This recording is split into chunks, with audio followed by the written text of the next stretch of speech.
اور ناظرین، غوث العظم حضرت شیخ عبدالقادر جیلانی رضی اللہ تعالیٰ عنہ عالم اسلام کی نامور نابغہ روزگار شخصیت ہیں۔ غوث العظم رضی تعالیٰ عنہ کی زندگی پر یہ خصوصی رپورٹ دیکھیے۔ قدوۃ الاولیاء، محبوب سبحانی، قطب ربانی، غوث الثقلین، نجیب الطرفین، غوث العظم سیدنا شیخ عبدالقادر جیلانی رضی اللہ عنہ عالم اسلام کی نامور نابغہ روزگار شخصیت ہیں۔ آپ یکم رمضان المبارک 470 ہجری کو ایران کے شہر جیلان میں پیدا ہوئے۔ والد محترم کی طرف سے آپ کا سلسلہ نسب سیدنا امام حسن علیہ السلام، جبکہ والدہ ماجدہ کی طرف سے آپ کا سلسلہ نسب سیدنا امام حسین علیہ السلام سے ملتا ہے۔ آپ کے والد گرامی مجاہد اسلام سیدنا ابو صالح موسیٰ جنگی دوست رحمت اللہ علیہ بھی ایک ولی کامل، اور آپ کی والدہ ماجدہ ام الخیر سیدہ فاطمہ رحمت اللہ علیہ بھی عابدہ زاہدہ خاتون تھیں۔ آپ کے دادا جان اور نانا جان سمیت آپ کا خاندان اولیاء اللہ کا خاندان تھا۔ آپ کی ولادت چونکہ رمضان المبارک میں ہوئی تو اس ماہ مبارک میں آپ نے سحری کا وقت ختم ہونے کے بعد افطار تک دودھ نوش نہ فرمایا۔ آپ نے ابتدائی تعلیم اپنے گھر ہی میں اپنی والدہ ماجدہ اور قصبہ کے دیگر علماء سے حاصل کی۔ آپ اعلیٰ تعلیم کی غرض سے 488 ہجری کو 18 سال کی عمر میں بغداد شریف تشریف لے گئے اور وہاں کے بلند پایا مشائخ کرام اور جید علماء سے کسب فیض کیا اور علمی کمال حاصل کیا۔ آپ نے ہر فن کے لیے اس فن کے ماہر اساتذہ کے سامنے زانوئے ادب طے کیا۔ آپ کے مقام ولایت اور شہرت کا بنیادی سبب آپ کی علمی عظمت اور مقام و مرتبہ ہے۔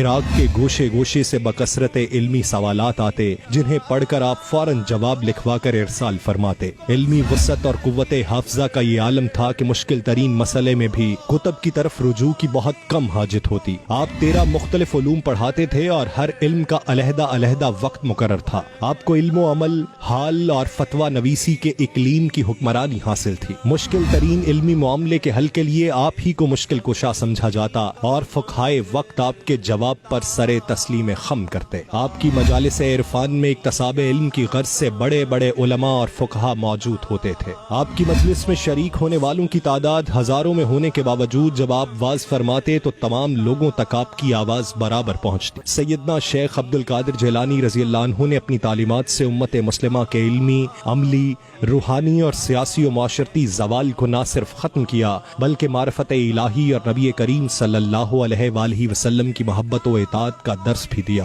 اور جینے کا سلیقہ بھی سکھایا۔ آپ کی تعلیمات نے امت مسلمہ کے افراد میں نئی روح پھونک دی۔ آپ بالاتفاق علم و فضل، عبادت و ریاضت، زہد و تقوی، حسب و نسب اور ولایت میں اعلیٰ مقام پر فائز تھے۔ آپ زہد و ولایت کے اس مقام پر فائز ہوئے کہ تمام سلاسل طریقت نے آپ کو سلطان الاولیاء، تمام ولیوں کا سردار تسلیم کیا، کیونکہ آپ کی بارگاہ سے فیضیاب ہو کر بے شمار لوگوں نے مقام ولایت حاصل کیا۔ تصوف و طریقت کے حوالے سے تمام سلاسل تصوف کے اکابرین کو بالواسطہ یا بلا واسطہ شیخ عبدالقادر جیلانی رضی اللہ عنہ کے وسیلے سے ہی گلشن تصوف سے خوشہ چینی کا شرف حاصل ہوا۔ آپ کے روحانی سلسلہ عالیہ قادریہ سے لاکھوں اولیاء کرام منسلک ہیں۔ آپ کا وصال مبارک 561 ہجری میں ہوا اور آپ کا مزار مبارک بغداد شریف میں مرجع خلائق ہے۔ ہر سال 11 ربیع الثانی کو بغداد شریف میں بالخصوص اور دنیا بھر میں بالعموم آپ کے عرس پاک کی تقاریب کا انعقاد کیا جاتا ہے۔ دور حاضر میں آپ کی تعلیمات و فلسفے پر عمل پیرا ہونے کی ضرورت ہے۔ آپ کی ذات بالخصوص صوفیاء کرام اور بالعموم امت مسلمہ کے لیے مشعل راہ ہے۔